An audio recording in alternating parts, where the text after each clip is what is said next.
Энэ хуулийн төслийг цагаа олж зөв хорж ирж байна гэж харж байгаа. За өнөөхөн үндэсний комиссоос гаргасан тайланг бүгд л одоо үздэг хардаг. Тэгээ сүүлийн 10 жилийн хугацаанд бараг 44 орчим манай алба хаагч нар амнасаа алдсан. Уг шалтгаан учир нь юу вэ гэдэг дээр Арц намын бүлэг бас нэлээд авч хэлэлцсэн. За Арц намын бүлэгч гэсэн иргэд салбарын хүмүүсээс санал тавиад бид нар 14 хоногийн өмнө энэ талаар бас сонсож мэдээлэл авсан.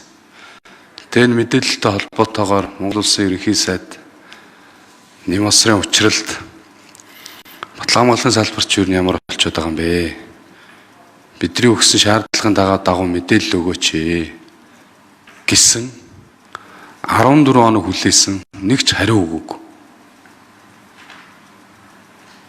Энийг одоо иргэдээ дорд үдэж ийн хүү. Нэг бол Арц намын бүлэг иргэдийнхаа дуу хоолой болоод шаардлага үргүүлэхээр шаардлагын хариуг нь өгөхгүй дээр нь гიშгчиж болд юмаа гэж харуулж байгаа юм уу? Нэг А4-ийн цаасан дээр 10 үг холбоод хариу өгчөд юу яага болдгоо байсан. Эндэр бол би гайхаж байгаа. За хуулийн төслийг л үзэл баримтлалын хүрээнд бол дэмжиж байгаа. Урд нь ч гэсэн ингэж оруулж ирээд манай цэргийн алба хаагч нар болон ахлах дарга цэрэгнэр офицеруудад энэ сургалтуудыг үе шаттай оруулах хэрэгтэй. Сургалтаар бид нар тарих оюунд нь юм хийж өгөхгүй бол очиод тэр бие махбодд нь дээрлэгдэг, дарангуулдаг юм явж л байгаа. Тэгэхээр хуулийн төслийг бол дэмжиж байгаа. Тэгээд хуулийн төслийг санаачлагч Салдангийн Одон Туяа гишүүнээс бас ер нь энэ хуулийн төсөл цаашаа хэрэгжээд явбал хэр хэмжээний үр дүн гарах вэ? Хичнээн хэмжээний одоо сурагч багш нар гарах вэ? Сурагч багш нарын тэр цаашаа ажиллах дүрм хөтөлмөр журмын хэрхэн яаж харж байгаа вэ?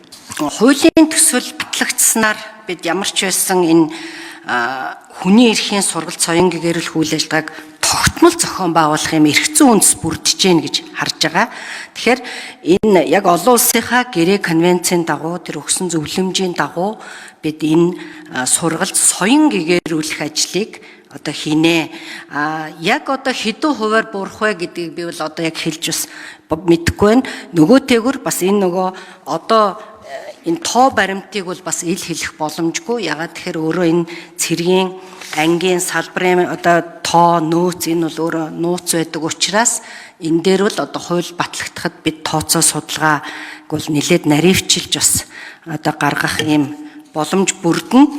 За гол асуудал юу вэ гэхээр энэ олон улсын туршлагаас бид нэлээд зүйлийг бол авж байгаа. Нэгдсэн үндэсний байдал, нэгдсэн үндэсний байгууллага, бусад улсын зэвсэгт хүчинд бол энэ хүний эрх олон улсын хүмүүнлэгийн эрх зүйн сургалтыг цэргийн бэлтгэлийнхаа ингээд сашгүй хэсэг болгоод ингээд хийдэг юм байлээ. Бүр практик дээр нь ингэж хийдэг. Тийм учраас бид энэ зөрчлийг бууруулах, командлын хариуцлагыг бэхжүүлэхэд одоо энэ сургалтууд чухал үр дүн үзүүлнэ гэж бодож байгаа.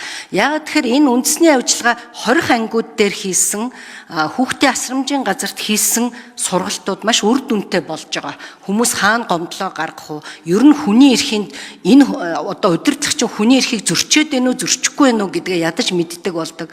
Ер нь эрүүдэн шүүн гэдэг чинь зөвхөн зодхыг хэлэхгүй юм байна. Эрүүдэн шүүн гэдэг чинь хүний нэр төрийг гутаанд оромжлох, өвлийн хүүтэнд олон цагаар гадаа зогсоох ч юм уу, хоол ундгүй байх.